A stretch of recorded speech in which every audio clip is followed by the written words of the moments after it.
तुम आसमां की बुलंदी से जल्द लौट आना, हमें ज़मीं के मसाइल पे बात करनी है। तुम आसमां की बुलंदी से जल्द लौट आना, हमें ज़मीं के मसाइल पे बात करनी है। मेरे किसान साथियों, सादर नमस्ते जी। आशा और उम्मीद है आप सभी लोग ठीक-ठाक होंगे, मज़े में होंगे और मैं ईश्वर से प्रार्थना करता हूँ कि मेरे सारे किसान भाई मज़े में रहें। साथियों, सच्चाई क्या है? सच्चाई ये है कि बंगाल, तमिलनाडु समेत 5 राज्यों के चुनाव समाप्त हो चुके हैं और जैसे ही राज्यों के चुनाव समाप्त हुए हैं, ऐसे ही जो सरकारों का बड़ा दिल है, वो छोटा हो जाता है। सरकारों के पास ऑक्सीजन की कमी होती है, उनके फेफड़े कम सांस लेते हैं। जब उनके पास चुनाव होता है, तो वो बहुत सीने को फुला-फुला करके बातें करते हैं, उनके सीने 56-56 इंच के हो जाते हैं और जैसे ही चुनाव समाप्त होते हैं, वो सीने सिकुड़ के उनके 22 इंच के, 18 इंच के रह जाते हैं। साथियों, मैं ये क्यों कह रहा हूँ? मैं ये इसलिए कह रहा हूँ कि कल शाम को हैदराबाद के एक कार्यक्रम में हमारे देश के प्रधानमंत्री श्रीमान नरेंद्र मोदी जी ने कुछ लंबे-चौड़े भाषण में कुछ छोटी-छोटी बातें कही और उनका पूरा सोशल मीडिया के ऊपर उनके उस भाषण का, उन बातों का, उनका निष्कर्ष निकाला जा रहा है। तो क्यों ना हम किसान लोग भी उनके उस भाषण के उन महत्वपूर्ण बिंदुओं का हम भी निष्कर्ष निकालें और मैं मेरे हिसाब से उनका विश्लेषण करने की कोशिश करता हूं और आप लोगों से उम्मीद करता हूं कि आप इस वीडियो को अंत तक देखें और समझने की कोशिश करें कि उन बातों का हमारे जीवन में, विशेष करके किसानों के जीवन में, खेती किसानी पर क्या असर होने वाला है। साथियों, उन्होंने कुछ पॉइंट्स में मेन मुख्य-मुख्य बातें कही। एक तो उन्होंने कहा कि सोना ना खरीदें, 1 साल तक कम से कम सोना ना खरीदें। सोने को ना खरीदने के लिए उनका तर्क था कि सोने के का बा दूसरे देशों से आयात करना होता है, जिससे हमारे देश की मुद्रा दूसरे देशों में चली जाती है और देश का खर्च बढ़ता है। एक उन्होंने कहा कि तेल ना खरीद कम से कम तेल का उपयोग कम से कम करें। आप सार्वजनिक वाहन का, बस का, ट्रेन आदि का इस्तेमाल ज़्यादा से ज़्यादा करें। घरेलू वाहनों का इस्तेमाल, निजी वाहनों का इस्तेमाल कम से कम करें। एक उन्होंने कहा कि खाने वाले तेल का उपयोग भी कुछ न कुछ कम किया जाए। चौथी बात उन्होंने कही कि खेतों के अंदर केमिकल का उपयोग कम किया जाए। और इसी तरह उन्होंने आगे बढ़ते हुए ये भी कहा कि देश के अंदर अब आर्थिक हालात सामान्य नहीं हैं और उनकी बातों से ये लग रहा है कि देश एक बड़े आर्थिक संकट की ओर जाने वाला है। साथियों, इन सभी बातों के ऊपर हम लोग आज विस्तार से चर्चा करते हैं। साथियों, उन्होंने सोने के बारे में कही, सोने के बारे में मैंने आप लोगों को बता दिया कि सोने में व्यक्ति का देश का बहुत बड़ा पैसा, देश की मुद्रा का एक बहुत बड़ा भंडार हर वर्ष दूसरे देशों की ओर चला जाता है। क्योंकि जो सोना हम लोग खरीद रहे हैं, उसमें ज़्यादातर सोना, सोने की बहुत बड़ी मात्रा में बाहर से सोना आ रहा है, दूसरे देशों से सोना आ रहा है और उस सोने को बाहर से खरीदने के लिए सरकारों को पैसा खर्च करना पड़ता है और वही सोना फिर दुकानों से हम लोग खरीद लेते हैं। तो मोदी जी ने ये कहा कि किसी भी तरह के आयोजनों में या आप लोग नियम बनाएं कि आप हम लोग सोना नहीं खरीदेंगे। सबसे पहली तो बात ये है कि भारतवर्ष के सामान्य घर परिवारों में विशेष जो आयोजन होते हैं वो विवाह समारोह होते हैं। क्या हम लोगों के विवाह समारोह बिना सोने के संभव हैं? सोने के इतने भयंकर तेज रेट होने के बावजूद क्या हम लोग बिना सोने के विवाह आदि का समारोह ठीक-ठीक संपन्न कर सकते हैं? नंबर 1। तो इसका मेरे हिसाब से जवाब ये है कि नहीं कर सकते। हम लोगों के लिए स्वर्ण, सोना, गोल्ड हमारे विवाह आदि समारोह के लिए मतलब मुख्य चीज है, एक मुख्य घटक है। इसके बिना हम लोगों का काम नहीं चल सकता। दूसरा उन्होंने कहा कि तेल की खपत कम करें और बिजली वाले इलेक्ट्रिक व्हीकल का उपयोग करें, खेतों में सोलर पंप का उपयोग करें, न कि डीजल वाले इंजन पंप का उपयोग हम लोग करें। उन्होंने कहा ये उनकी बात स्वागत योग्य है। सरकार कई वर्षों से हम लोगों को सोलर पंप के लिए सब्सिडियां भी दे रही है।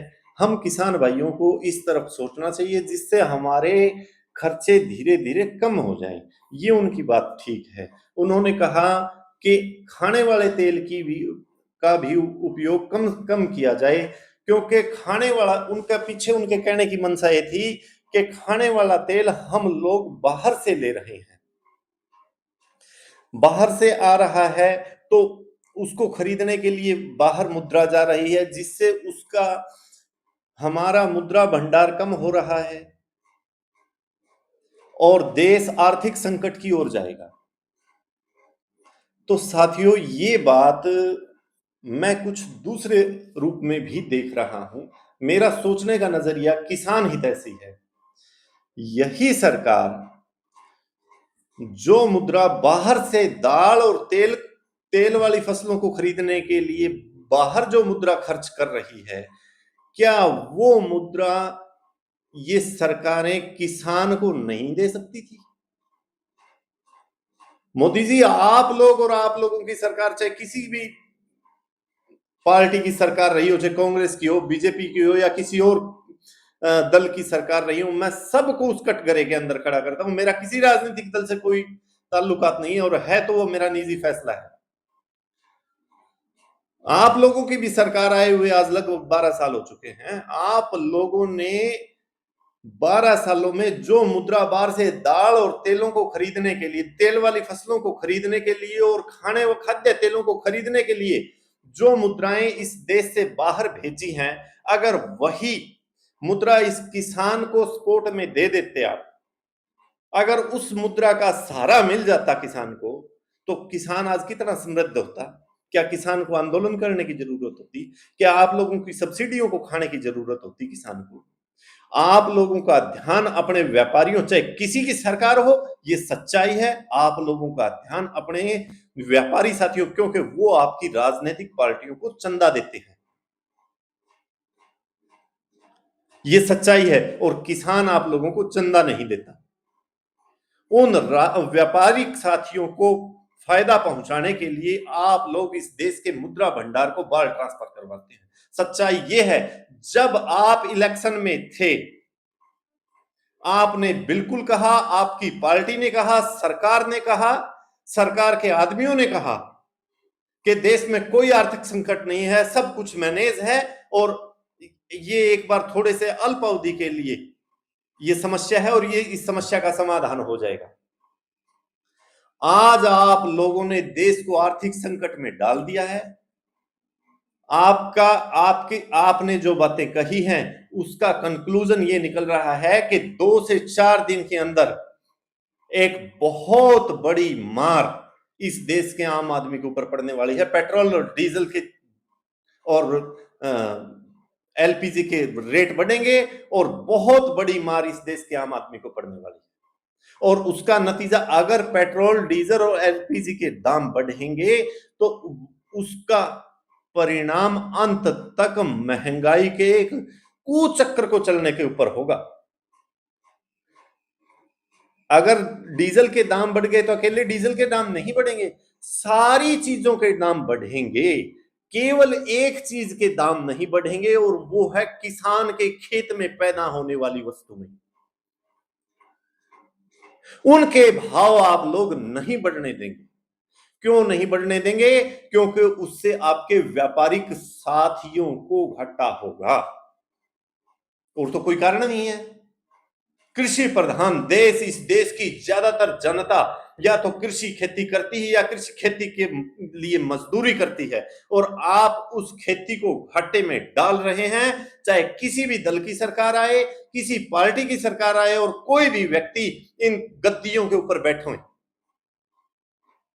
वो किसी कवि ने कहा था कि गद्दियों पे रद्दियों के ढेर जैसे आदमी हैं, राजनीति एक पीक दान के समान है। ये संकट आया है क्योंकि राजनीति एक पीक दान के समान है, गद्दियों पे रद्दियों के ढेर जैसे लोग बैठे हुए हैं। मेरी बात का बुरा मत मानना। इस आर्थिक संकट के अंदर आपको किसानों ने नहीं फंसाया, इस आर्थिक संकट के अंदर आपको मजदूरों ने नहीं फंसाया, इस आर्थिक संकट के अंदर आप इस देश के किसी आम आदमी ने आपको नहीं फंसाया, इस आर्थिक संकट के अंदर आपको इस देश की आर्मी ने, इस देश की पुलिस ने नहीं फंसाया। संकट क्यों आया? एक छोटे से घटनाक्रम के कारण से, हॉर्मुज स्ट्रेट ऑफ हॉर्मुज के बंद होने के कारण से नहीं, ये आप लोगों की गलत नीतियों के कारण से आया है। आप लोगों की, आप चाहे कितना ही रोएं, कितना ही चिल्लाएं कि मैं गरीब था, मैं गरीब घर से हूं, मेरे गरीब के लिए मेरे मन में बहुत पीड़ा है, ना तो आपके मन में, मैं नहीं जानता आप पहले गरीब थे या नहीं थे,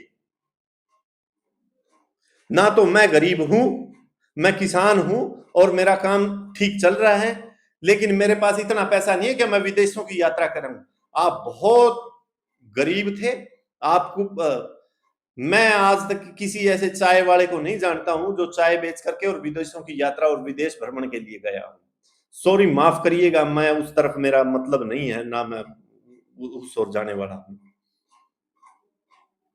लेकिन आप मेरी बात को, मेरे किसान साथियों, आप लोग मेरी बात को समझने की कोशिश करो। जो पैसा दालों और तेल वाली फसलों और खाद्य तेल को खरीदने के लिए सरकारें बाहर भेज रही हैं, अगर उस पैसे से किसान को प्रोत्साहित किया जाता तो जो किसान ने मजबूरी में धान और गेहूं का उत्पादन कर करके इस देश के गोदामों को भर दिया है, उधर से ध्यान हट जाता और दाल वाली और तेल वाली फसलों का उत्पादन करता। सरसों का भाव कोरोना के कारण से, सरसों का बाहर से आयात नहीं हो सका था, खाद्य तेलों का आयात कोरोना के कारण से नहीं हो सकता था। आप लोगों को पता है कि कोरोना काल के अंदर और कोरोना काल के तुरंत बाद सरसों और तेल वाली फसलों के भाव तेज हुए थे और किसानों ने अगली बार इस देश के गोदामों को भर दिया था, लेकिन उससे आप लोगों ने कोई शिक्षा नहीं ली। आप लोगों ने उससे कोई शिक्षा नहीं ली कि हमें किसानों को प्रोत्साहित करने की जरूरत है। आज आप दालों वाली फसलों के प्रोत्साहन के लिए आयोग बना रहे हैं, उसके लिए पैकेज दे रहे हैं, आप किसान को भाव दे दे सीधा, किसान अपने आप दाल वाली फसलें पैदा कर देगा। दूसरी महत्वपूर्ण जो बात कही मोदी जी ने इशारों, क्योंकि वो एक प्रधानमंत्री के पद के ऊपर सुशोभित हैं, इसलिए वो अपनी भाषा के ऊपर लगाम रखते हैं। उन्होंने स्पष्ट कहा कि किसान खेतों के अंदर केमिकल का उपयोग कम करे। इस चीज के किसान, मेरे किसान साथियों, इस चीज के अर्थ को आप समझने की कोशिश करें कि आप अपने खेतों के अंदर जो फर्टिलाइजर डाल रहे हैं, यूरिया, डीएपी आदि, उनके भाव बढ़ने वाले हैं और उनका हो सकता है उनका कोटा भी तय हो जाए कि प्रति व्यक्ति आपको इतने ही मात्रा में फर्टिलाइजर मिलेंगे, यूरिया के इतने कट्टे ही आपको मिलेंगे, डीएपी के इतने थैले ही आपको मिलेंगी। ये भी निश्चित हो सकता है। इसके मायने ये हैं, आपकी उत्पादन क्षमता पर फर्क पड़ने वाला है। आप मेरे प्यारे किसान साथियों, जो मौसम के पूर्वानुमान आ रहे हैं, लगातार उनमें ये बात आ रही है कि अब की बार बारिशें कम हैं। सरकार ऊपर से कह रही है खाद्य तेलों का उपभोग कम करो, उनका उपयोग कम करो। तीसरी बात, सरकार का इशारा साफ है कि आपको फर्टिलाइजर महंगे रेट में और कम मात्रा में मिलने वाला है। मेरे प्यारे किसान साथियों, इन सारी बातों को आपको समझना है। इस मोदी जी की बात से मैं एक चीज तो किसानों के हक की मानता हूं। मुझे लग रहा है कि जल्दी ही खाद्य तेलों पे आधारित तेल वाली फसलों का और खाद्य तेलों का भाव बढ़ने वाला है। अगर खाद्य तेलों का भाव बढ़ेगा तो तेल वाली फसलों मतलब सरसों के भाव भी बढ़ने वाले हैं। उसमें कुछ तेजी आने वाले समय में देखी जा सकती है, ये मेरा अनुमान है। मैं आप लोगों को ये नहीं कह रहा कि आप मेरे अनुमान को आधार मान करके कोई निर्णय लें। निर्णय आपको अपने आप लेना है। मेरा अनुमान ये है कि खाद्य तेलों में महंगाई होगी, खाद्य तेलों की मात्रा अगर देश में कम होगी, बाहर से सरकार को खाद्य तेल महंगे रेट में मिलेंगे, तो आप लोगों के खाद्य तेल वाली फसलों, सरसों, तिलहन आदि की कीमतों में बढ़ोतरी होने की संभावना बढ़ जाती है। तो आप लोग इन चीजों का ध्यान दें और अपने घर के बजट को भी अच्छे से जांच लें, परख लें। आपके घर में शादी आने वाली है या कोई अन्य फंक्शन आने वाला है, आप घर में चिनाई का काम करने वाले हैं, आप कोई और बड़ा खर्चा करने वाले हैं, तो उसको एक बार फिर से रिवाइज करें, अपने बजट को एक बार फिर से जांच लें। आने वाला समय, मोदी जी ने कह दिया है, समय कठोर है, खाद आपको मिलनी मुश्किल हो जाएगी, बारिशें कम होने वाली हैं, चारों तरफ से महंगाई की मार होगी। 150 करोड़ की जनता का देश है। आपकी बात कितनी मायना रखती है इन लोगों के लिए, वो आप लोग समझ लें। मैं इन बातों का विश्लेषण करने के लिए आप लोगों से बात करने के लिए आप लोगों के समक्ष उपस्थित हुआ था, और साथ में ही सरकारों ने कहा कि विदेश यात्रा बंद करें, विदेश यात्रा ना करें, देश के अंदर ही घूम लें। अब आम आदमी, किसान है, मजदूर है, वो तो विदेश यात्रा क्या, इस देश के अंदर ही यात्रा करते हुए उसको 100 बार सोचना पड़ता है। उसको अपने गांव से और शहर तक जाने के लिए भी उसको 4 बार सोचना पड़ता है और उसका बजट भी उसको बनाना पड़ता है। कहाँ की विदेश यात्रा करनी है? ये उन लोगों के चौंचले हैं जिन लोगों के पास अपने खून पसीने की कमाई कम है। बाकी मैं क्या बताऊं अब आप लोगों को। और हाँ, ये उनकी बात ठीक है कि आप लोगों को और हम लोगों को खर्च के ऊपर ध्यान रखना होगा। साथियों, मैं एक बात पहले भी आप लोगों को वीडियो के माध्यम से समझा चुका और बता चुका हूं। आने वाले समय में और वर्तमान में और आने वाले समय में कुछ चीजें बहुत ज्यादा कीमती हैं। उन कीमती चीजों की कीमत को किसान समझ नहीं रहा है, क्योंकि किसान की जो सालाना आय है वो बहुत कम हो गई, लेकिन किसान की जमीन बेशकीमती है। और आने वाले समय में जो किसान भाई अपनी जमीन को बचा लेगा, साथियों याद रखना वो टाइम जब अंग्रेज का जमाना था और हमारे पूर्वजों ने किस तरह से जमीन को बचाया था, वो जोर तो अपने अपने को आने वाला नहीं है। अपने को अपने घरेलू खर्चे करने के लिए कुछ आमदनी की जरूरत है। खेती के साथ में कुछ अलग से काम किया जाए। इन सरकारों ने इन बातों के ऊपर ध्यान नहीं दिया। अगर सरकारें खेती के अंदर आमदनी छोड़ देती तो इस देश का युवा बेरोजगार नहीं होता, वो स्वावलंबी होता, वो स्वाभिमानी होता। लेकिन ये चाहते हैं कि स्वाभिमानी और स्वावलंबी होगा तो हम लोगों को राज करने में दिक्कत करेगा, इसलिए उसने किसान को स्वावलंबी और स्वाभिमानी रहने ही नहीं दिया। साथियों, मुझे माफ करना, लेकिन ये सच्चाई बात कर रहा हूं। अगर किसान समर्थ होगा तो किसान स्वाभिमानी होगा। किसान किसी का, वो अपने तो बहुत पुरानी कहावत थी, उत्तम खेती मध्यम व्यापार नीच चाकरी। लेकिन उस खेती को इन लोगों ने सोची समझी रणनीति के साथ कुचल के और मसल के रख दिया। इन सारी बातों को हम लोगों को समझना होगा। साथ में अपना थोड़ा बहुत, जैसे दूध की बिक्री, कोई डेयरी का एक आधी गाय या पशु और रखें, या कोई साथ में एक घर में एक बंदा कोई प्राइवेट नौकरी या कुछ भी इस तरह का, जिससे बाहर की कुछ आमदनी आ जाए, इस तरह का संसाधन कोशिश करें घर में रहते हुए। आपका परिवार गांव में है, आप दूर सैकड़ों किलोमीटर दूर शहरों के अंदर, मेट्रो सिटीज के अंदर जाकर के नौकरी कर रहे हैं, क्या आपकी जिंदगी है? इससे तो हम कम में काम चलाएं। आप शाम को अपने माँ बाप के साथ, अपने बेटा बेटी के साथ बैठ के खाना खा सकें, रात को आप सबके साथ में अपनी खुशियाँ, अपनी समस्याएँ शेयर करके आराम से सो सके, इस तरह की लाइफ़ को चुनाव करें। अपने आस-पास में कोई छोटा-मोटा काम देखें। मैं उन किसान भाइयों से कह रहा हूँ जो केवल और केवल खेती के ऊपर आधारित हैं, खेती के ऊपर आधारित हैं, समस्या गंभीर आने वाली है और किसान भाई चाहे किसी भी हो, हम जो मिडल क्लास फैमिली हैं, मध्यम वर्गीय परिवार हैं, उनको बहुत बड़ी दिक्कत आने वाली है। जो निम्न स्तरीय परिवार हैं, जिनकी आमदनी मध्यम वर्ग से कम है, उन लोगों को तो पहले भी दिक्कत है और उनकी सहायता के लिए सरकार भी खड़ी है। लेकिन सबसे ज़्यादा भयंकर दिक्कत ये है कि मध्यम वर्गीय जो देश को चलाता है मध्यम वर्ग, जो निम्न वर्ग को रोज़गार देता है, अपने खेत में मज़दूरी के लिए काम देता है, अपने छोटे से कोई दुकान में, कोई अपने छोटे व्यापार में उसको 4 मज़दूरों को काम देता है, अगर उसको दिक्कत आएगी, तो फिर सारा का सारा हम लोगों का ढाँचा गड़बड़ा जाएगा। मेरा किसान पहले बहुत परेशान है, बहुत दुखी है।